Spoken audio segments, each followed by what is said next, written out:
nearly 800,000 hectares that have burnt out.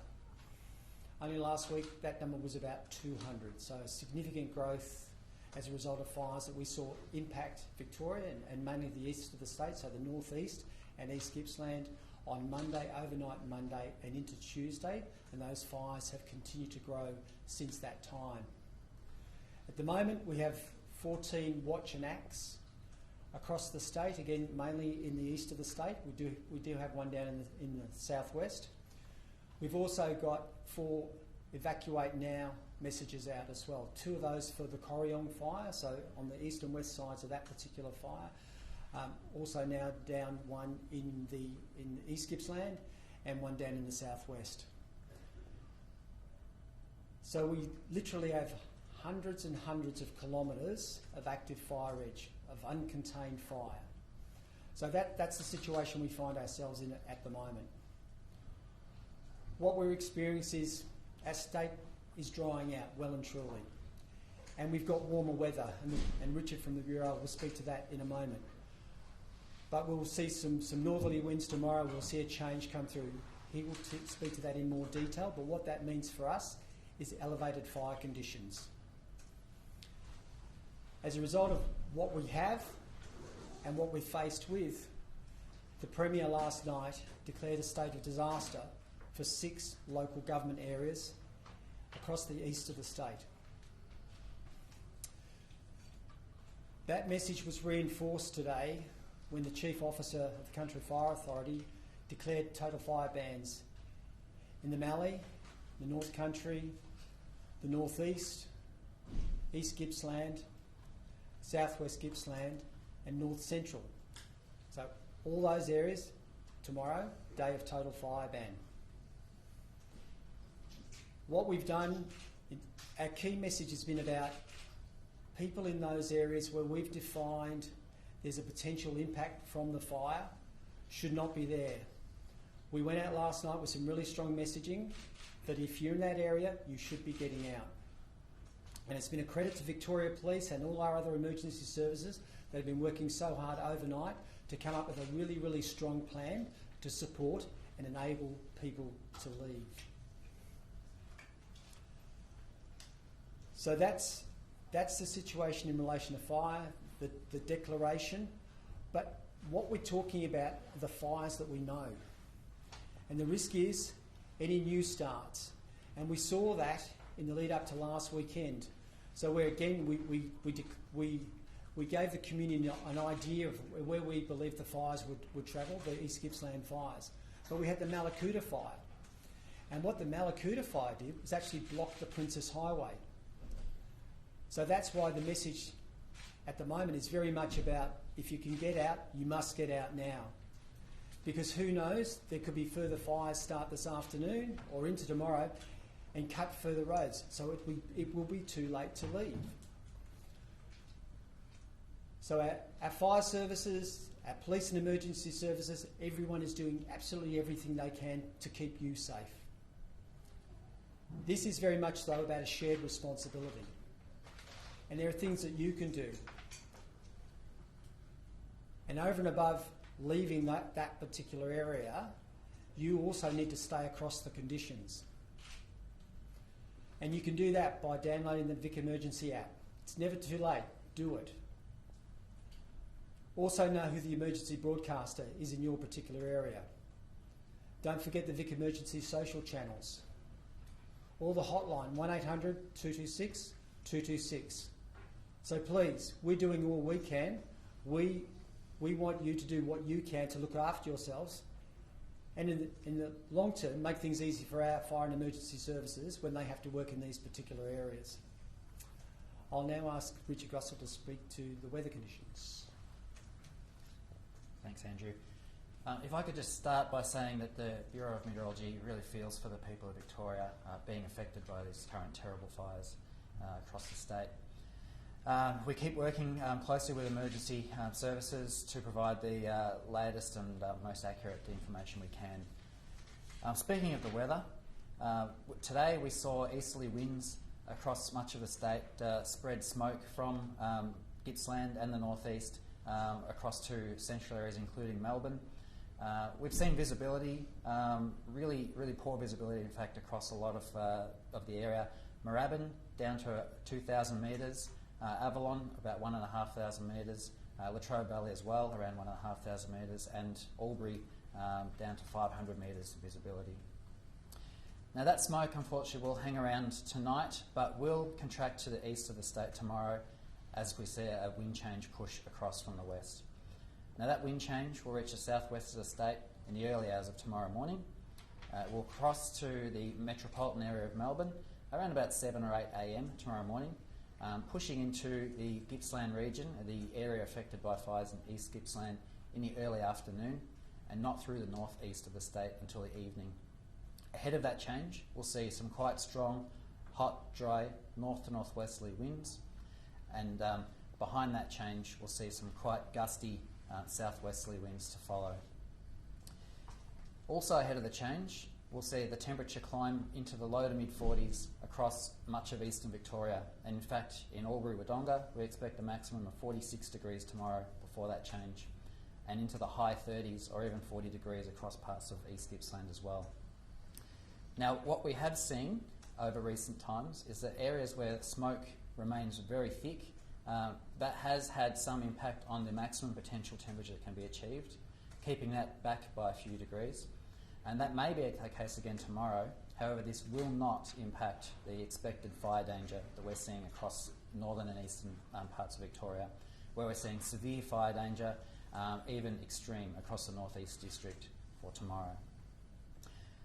Now, as that change comes through, unfortunately, there's still the risk of some dry lightning across the eastern parts of the state yet again.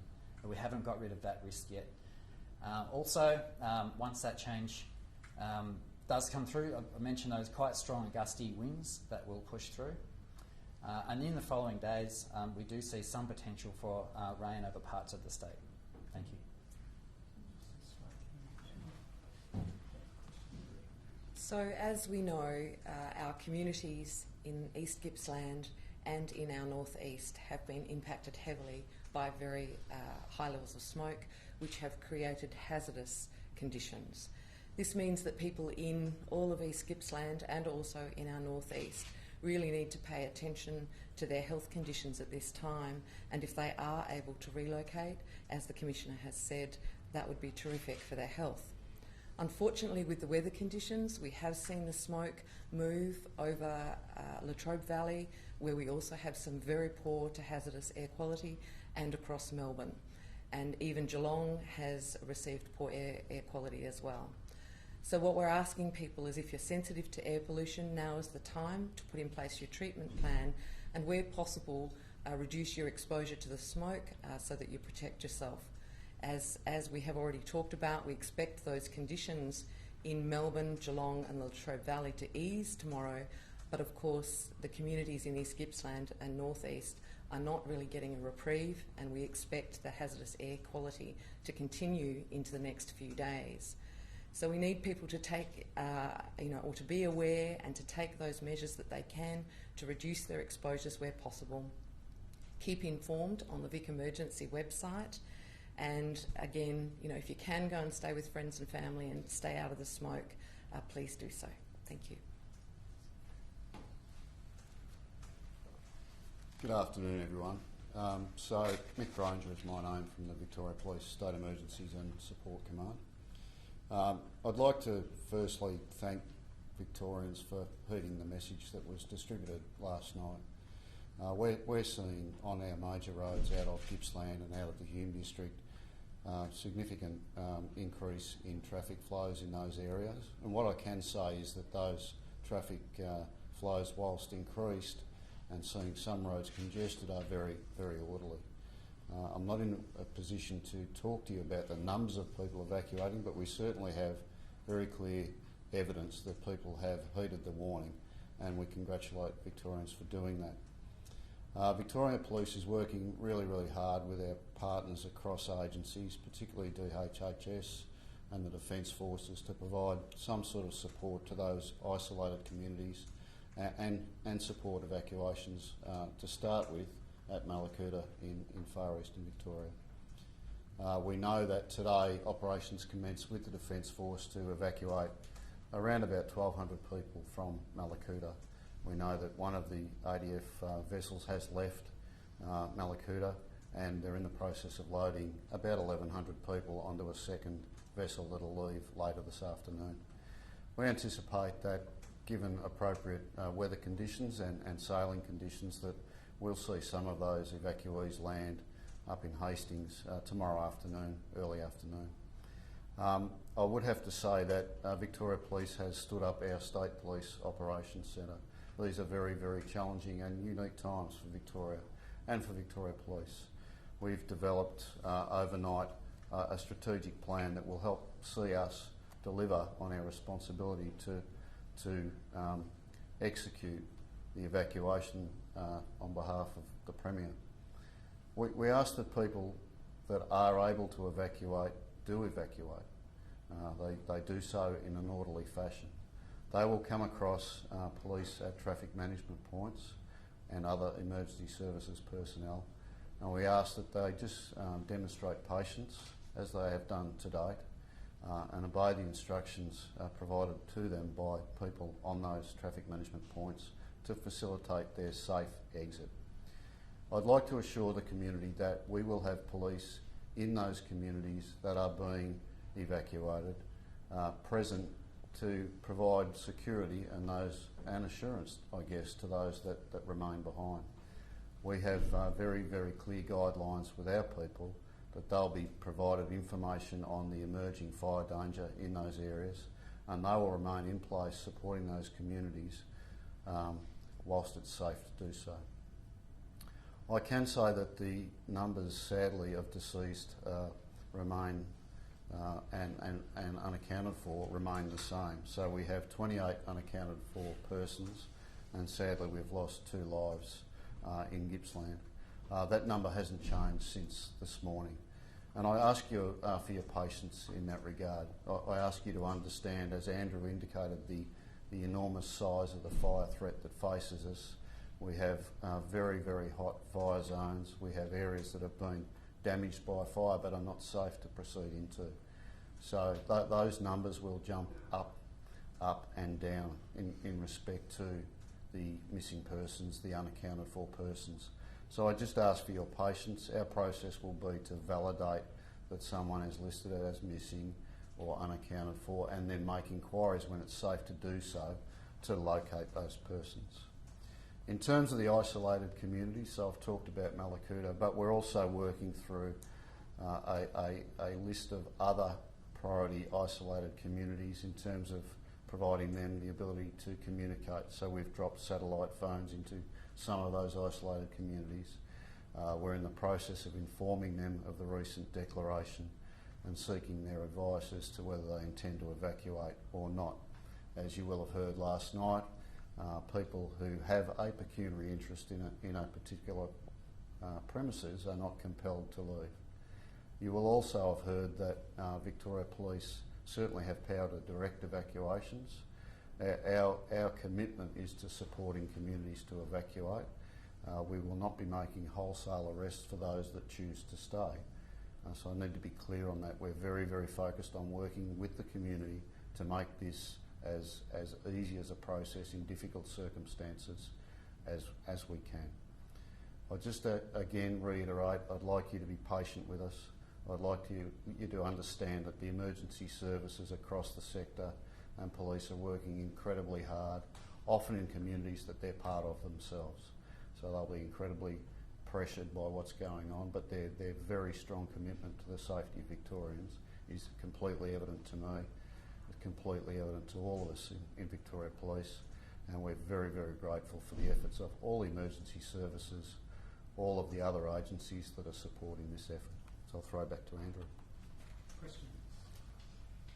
Dominic from Getty. I was down at Hastings this morning at HMS Service Base, and they said that the ship won't be coming into the base because the channel is too narrow there, and instead it'll be going to the BHP wharf.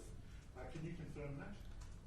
No, I can't. I've got advice that they're going to Hastings, and in terms of where they land and how they facilitate transfer evacuees from ships to the shore, I can't give you that detail. Okay, because I checked with BlueScope in Western Port, and they had no idea of the ship. They heard it was coming to Hastings, but Sure. that's when Sure. So I'm not in a position to confirm how the Defence Force will extricate people from the ship to shore. They've simply been given a task and absolutely wonderfully taken on that task. But in terms of the mechanics of how they transfer persons from their vessels to shore, I can't tell you. In terms of the 100,000 people roughly that the Chief Commissioner said this morning were in those 6 affected zones, do you have any idea of the proportion who have left? I know you can't give us precise numbers, but is it half, quarter? No, look, it's really, really difficult. We're in a position over time to make inquiries to try and determine how many have stayed. Of the door knocks that we've done, there are many people indicating that they are prepared to leave, and there are others that are indicating that they're prepared to stay. So I can't give you definitive numbers on that. And just to clarify, so if someone owns a home, they can't be compelled to leave. Correct. But are other people compelled to leave, or is it just very strong advice, get out? At this stage, it's very strong advice. What the Premier has endorsed us to tell people to leave, and that's our advice. They must leave. If they value their safety, they must leave. I'd suggest that personal belongings are of little value in these circumstances, and these are dire circumstances, there's no doubt. Are you able to give us an update on the people who got helicoptered out of Malakuta? Where did they go and how are they going? Again, when we're helicoptering people, airlifting I think is probably a better word, helicoptering. When we're airlifting people, we're generally taking them from Malakuta to Sale where they're disembarking. They're being looked after and then repatriated to family and friends. And do they get back to their own homes under their own steam, or? So again, those arrangements are being made by our friends from DHHS and councils to facilitate their return to their own homes. And again, these are complicated matters. We're employing a whole range of methodology to get these people back to their homes, but you can be assured the agencies are working really closely to try and make that as efficient and pain-free as they can. Are there any particular points where the risk of fire fronts joining up is particularly dire in the coming sort of 24 hours? Is there any indication of where that's moving? Andrew? Yeah. So there is definitely potential. We saw that with the Gippsland fires. We started with 4 fires that were separated that have now joined. What could happen is there's a fire, the Victorian fire. There's another fire to the east of that and further north in New South Wales. There's every chance that those 2 fires could join up. What we've seen over the last few days has been lightning strikes, a number of new fires up in the Alpine area. So there's a chance that on a northerly, those fires will run toward the East Gippsland fires.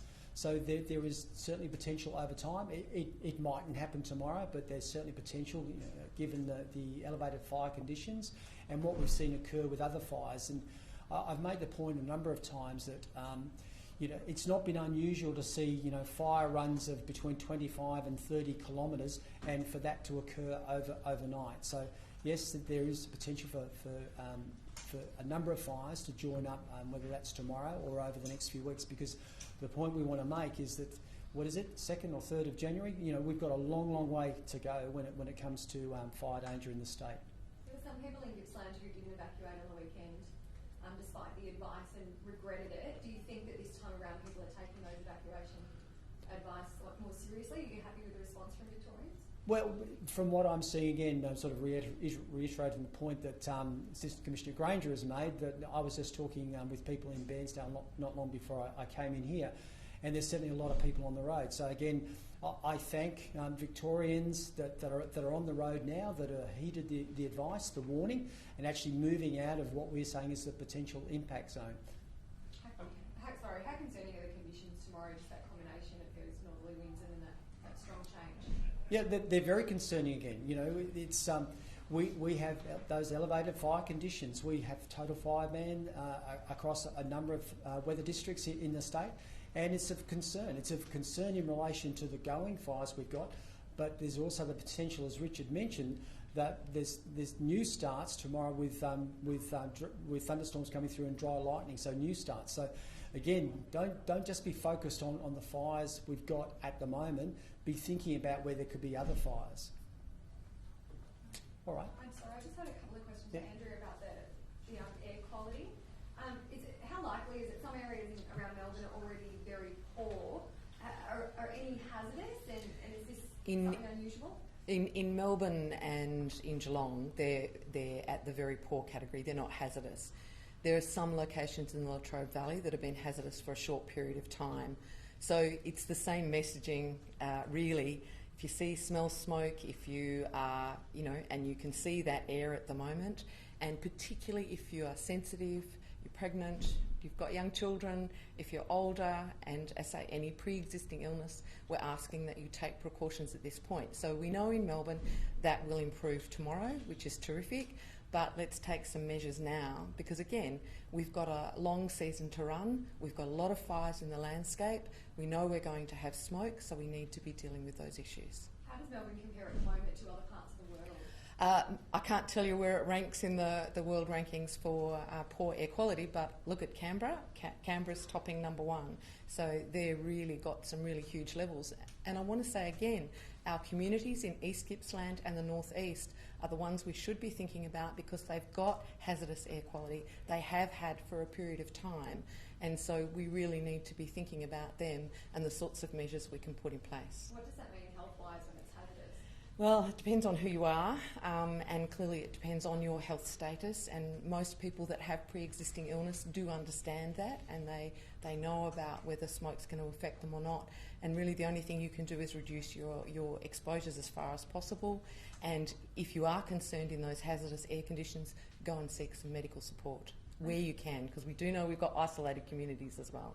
I know when Sydney was having their thick smoke, they compared it to a number of cigarettes. Is there any sort of way to put it in context in that respect? Look, the pollutants produced in cigarette smoke are exactly the same that are produced in a bushfire, just in different ratios, if you like.